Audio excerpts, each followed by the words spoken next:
各位记者朋友，大家下。Good afternoon. Welcome to today's press briefing. First of all, an announcement. At the invitation of member of the Political Bureau of the CPC Central Committee and Foreign Minister Wang Yi, Nigeria's Foreign Minister Tuga will pay an official visit to China from June the 19th to the 26th. During his visit, the two foreign ministers will co-chair the first plenary session of China-Nigeria Intergovernmental Committee. Now the floor is open. 谢谢发言人。总台央视记者提问：李强总 CCTV, Premier Li Qiang just concluded his official visit to Australia with stops in Adelaide, Canberra, and Perth on a tight schedule. Can you share with us more details and the major outcomes of the visit? At the invitation of Australian Prime Minister Anthony Albanese, Premier Li Qiang paid an official visit to Australia from June the 15th to the 18th. Yesterday, Premier Li Qiang and Prime Minister Albanese co-chaired the 9th China-Australia Annual Leaders Meeting and jointly met the press. Noting that this year marks the 10th anniversary of President Xi Jinping's state visit to Australia and the establishment of China-Australia Comprehensive Strategic Partnership. Premier Li Qiang pointed out that the most important experience drawn from the past decade of development of China-Australia relations is that the two sides should respect each other, seek common ground, while shelving differences, and engage in mutually beneficial cooperation. Since Prime Minister Albanese's visit to China last November, more progress has been made in resuming and enhancing dialogue and cooperation in various fields, leading to a comprehensive turnaround of bilateral relations. China is ready to work with Australia to sustain and build on the hard-won positive momentum in bilateral ties and jointly advance a more mature, stable, and fruitful comprehensive strategic partnership to deliver more benefits to the two peoples. Premier Li Qiang pointed out that the China-Australia relationship is mutually beneficial in nature, and the two countries' development is each other's opportunities, not challenges. China is ready to work with Australia to uphold the comprehensive strategic partnership, give full play to such mechanisms such as China-Australia Strategic Economic Dialogue, expand trade, broaden cooperation in areas such as new energy vehicles and renewable energy power generation, and step up exchanges and cooperation in culture, tourism, and other fields, and at the subnational level. Premier Li Qiang expressed the hope that Australia will foster a fair and just and non-discriminatory environment for Chinese businesses and provide more facilitation for cross-border travel. China is ready to step up coordination and cooperation with Australia at the regional and international levels, stand against bloc confrontation and a new Cold War in the interest of peace and stability in the region, stay open and inclusive, thrive together, and jointly promote regional economic integration and an open world economy. The two prime ministers agreed to uphold the China-Australia Comprehensive Strategic Partnership, cement the momentum of improvement and growth in bilateral relations, and jointly uphold regional and global peace, stability, and prosperity. The two sides announced that they will hold the 10th meeting of the Joint Science and Technology Commission, the 8th China-Australia High-Level Dialogue, and the 8th China-Australia Ministerial Dialogue on Climate Change in Australia within this year. The two sides confirmed the plan to resume the China-Australia Strategic Economic Dialogue this year, agreed to hold the next round of China-Australia Annual Leaders Meeting in 2025. Both sides welcomed the further increase of people-to-people exchanges. China will include Australia in its unilateral visa waiver program, and the two sides agreed to provide each other with reciprocal access to multiple entry visas of up to 3 to 5 years duration for tourism, business, and visiting family members. After the meeting, the two prime ministers jointly witnessed the signing of multiple bilateral cooperation documents on trade, education, climate change response, and culture, among others. The two sides issued the statement on joint outcomes of the China-Australia Annual Leaders Meeting. During his visit in Canberra, Premier Li Qiang also met with Australian Governor-General, President of the Australian Senate, Speaker of the Australian House of Representatives, and Leader of the Opposition.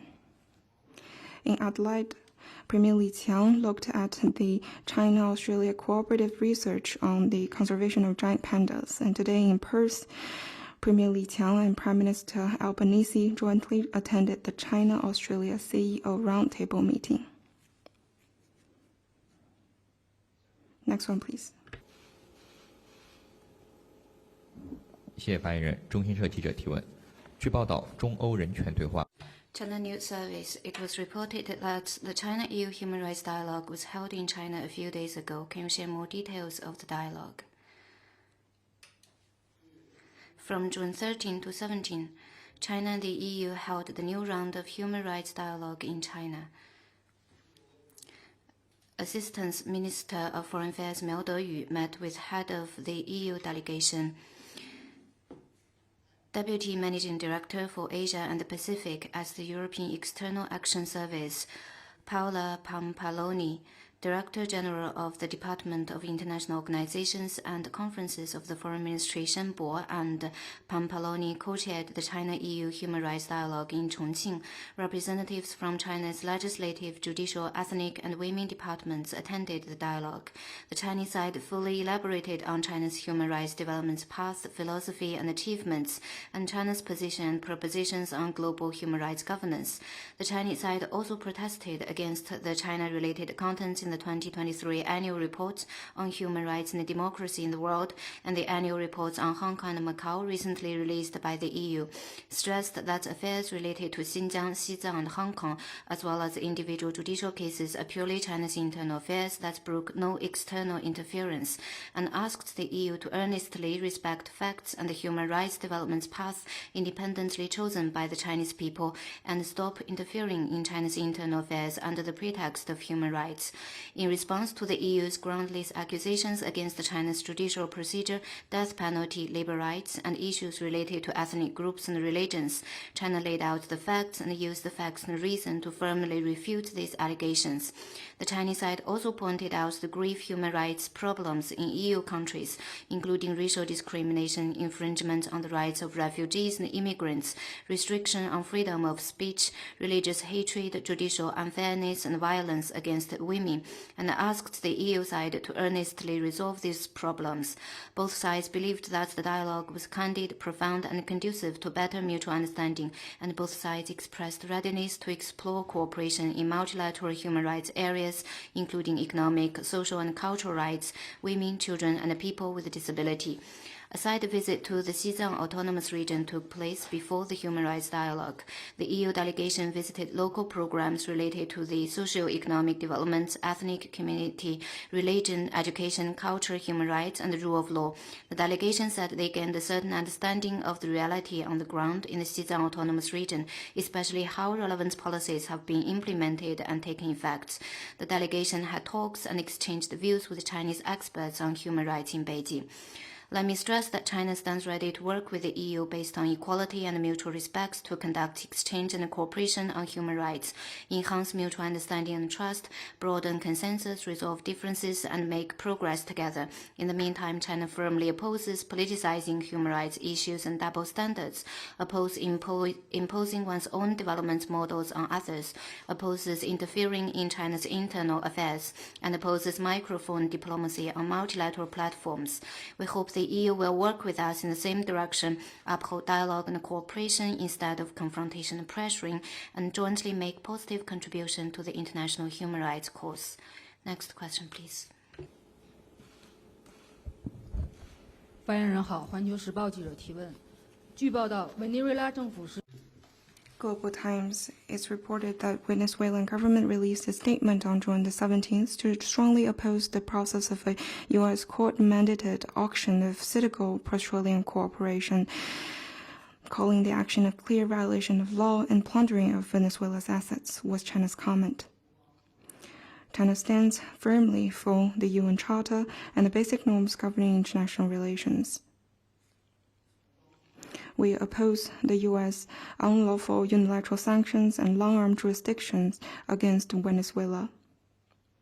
The U.S. needs to fully stop interfering in the internal affairs of Venezuela right away, lift all unlawful unilateral sanctions on Venezuela, and do things that are conducive to peace, stability, and development of Venezuela and other countries.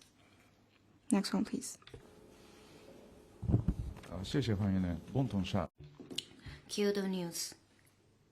Russian President Putin will arrive in Pyongyang this afternoon for a state visit to the DPRK.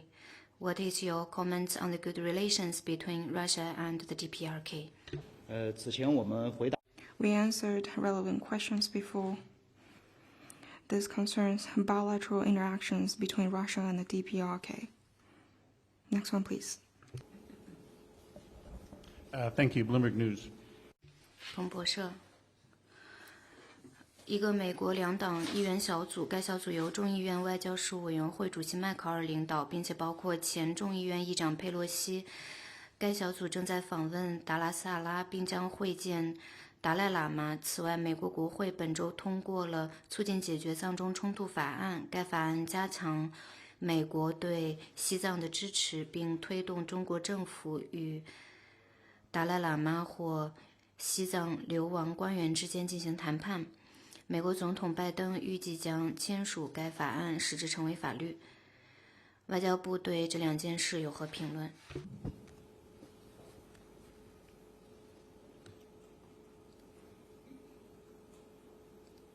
众所周知。 It's known by all that the 14th Dalai Lama is a political exile disguised as a religious figure who has long been engaging in anti-China separatist activities. We have stern concerns over the report and urge the U.S. to see clearly the anti-China separatism nature of Dalai Group, abide by its commitment on Xizang-related issues, refrain from any engagement with the group in any form, and stop sending out wrong information. You also mentioned some developments concerning the U.S. bill. I want to stress that Xizang, since ancient times, has been part of China. Xizang is always China's territory. Xizang-related affairs are purely China's internal affairs that brooks no external interference. Xizang now enjoys a tranquil and harmonious society, positive economic growth, robust safeguards on people's welfare, and has opened up new grounds for long-term stability and high-quality development. Anyone and any force who attempts to destabilize Xizang to contain and suppress China will not succeed. We urge the U.S. to honor its commitment of recognizing Xizang as part of China and not supporting Xizang independence. The U.S. should not sign the mentioned bill. China will take resolute measures to firmly defend its sovereignty, security, and development rights and interests. Next one, please.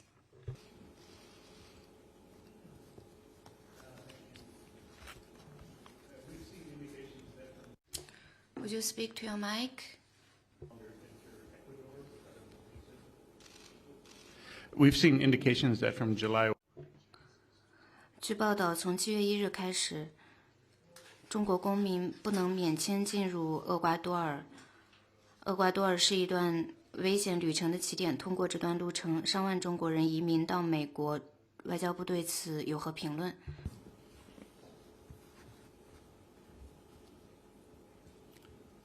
中俄互免 The China-Ecuador mutual visa exemption deal, since coming into force in August 2016, has played a positive role in promoting practical cooperation between the two sides and cross-border travel between China and Ecuador.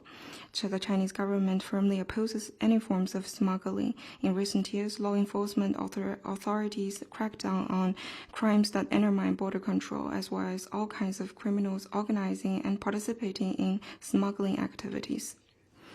Positive outcomes have been achieved through this effort.